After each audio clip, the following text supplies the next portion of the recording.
What's going on, guys? This is Rob, and today I want to have a discussion about Marvel character, or I guess power classifications, because in the future of this channel, I'll be making statements like Strife is Omega level, X-Man is Omega level, and so it's important that you guys understand what it is that I mean when I make this statement, so that you guys can have some context and the understanding of where these characters stand in Marvel Comics.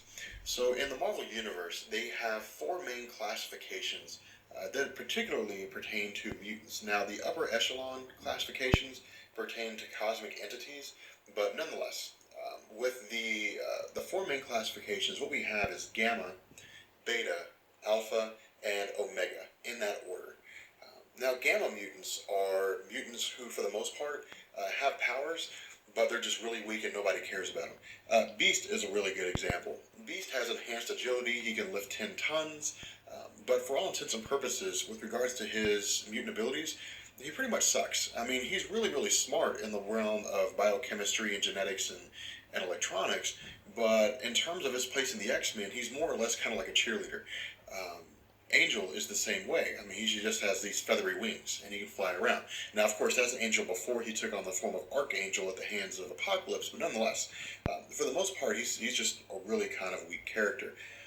Beta level characters are characters who have powers that are strong and they're formidable, but there's weaknesses.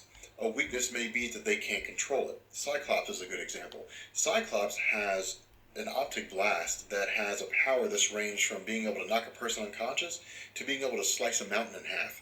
It really just kind of depends on the situation, the context of the comic that his powers are being used in. But nonetheless, he has a very powerful optic blast, and I think it's actually theorized in the way the comic is set up. His eyes are actually a portal to a different dimension, and so it just channels the energy of that dimension into our dimension. But nonetheless, I'm not going to go into the big discussion about that. I'll save that for a Cyclops discussion at some point in time. But nonetheless, the fact that he cannot control his optic blast make that a weakness. He doesn't have any kind of mental control over it. All the control for his optic blast comes from his visor.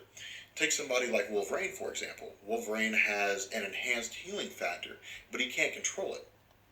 These are flaws that are perceived in the world of Marvel Comics with regard to these characters, despite how powerful their powers may be, or what kind of exotic energies they may wield because of their powers. Now, alpha level mutants are characters who have powers that are on par with beta level characters, but they have control over them. So this is where you find characters like Charles Xavier, or Emma Frost, or Magneto. They're extremely powerful characters, but they have a mental on-off switch, and they can refine and control their powers to even the most nuanced degrees. Now, Omega level is where things get crazy.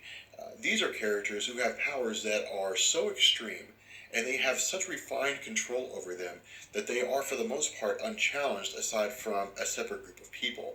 This is where you find characters like Onslaught, or I would argue Apocalypse. And I might even take a step further and argue that Magneto is an Omega level mutant. This is also where you find characters like Vulcan, Gabriel Summers. He's the third Summers brother, in addition to Cyclops and Havoc. These are characters who are able to manipulate cosmic energies, are able to manipulate exotic energies, or can manipulate the powers of other people. Take, for example, someone like Elixir. Elixir has the ability to alter the biochemical structure of other people, and therefore he can effectively turn their powers off. Now, when it comes to beyond Omega, this is where you find, for the most part, cosmic entities and maybe a handful of characters, or I guess mutants, in the Marvel Universe. This is where you find cosmic entities like Eternity and Death, the Living Tribunal, the One Above All. And with regards to mutants, this is where you find characters like Mad Jim Jaspers and Franklin Richards. Now, there's some debate here with regards to the Phoenix Force at the peak of her power, and the reason why is because Galactus is considered to be an elemental part of the universe. He's more or less beyond Omega level, and at the peak of her powers, Jean Grey was able to really kind of unleash hell on on Galactus. There really wasn't much he could do against her.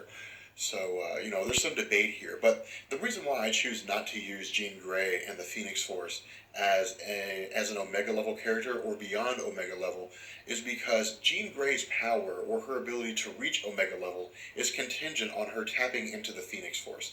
Without the Phoenix Force, Jean Grey is your garden variety telepath and telekinetic. A character like Quentin Quire, for example, Kid Omega, who was an extremely powerful telepathic and telekinetic mutant, could easily wreak havoc on Jean Grey if she was not using the Phoenix Force. Now, there are a couple clarifications that I need to make here. There are characters or entities that have been introduced to the Marvel Comics that I choose not to use as being beyond Omega level, most notably a character like the Beyonder. The Beyonder was, for all intents and purposes, the entire universe of his own dimension formed into one being. He was, in effect, his own universe. And he had powers that were incredibly unstoppable. In fact, I think the only person who could stop him was the one above all, who, like I said before, is for all intents and purposes God in the Marvel Comics. But I choose not to use the Beyonder because he's not native to our universe. And when it comes to the idea of Omega level, beyond Omega level, mutant classifications, that kind of thing, I prefer to stick with the homegrown crowd. I'm really not a big fan of the idea of other characters coming from outside of our universe and then hopping onto the Omega level train. Just because when it comes to extra dimensional beings, their dimensions vary widely. There are some that have these really basic dimensions that are much like our own. There are some that hail from dimensions that are so extreme that just by the very nature of their dimension, the characters have evolved to such a level that they have extreme abilities that make them Omega level characters. So, at any event, I hope this all made sense. I hope it comes out understandable. If it does, let me know, and I will catch you guys later. Peace.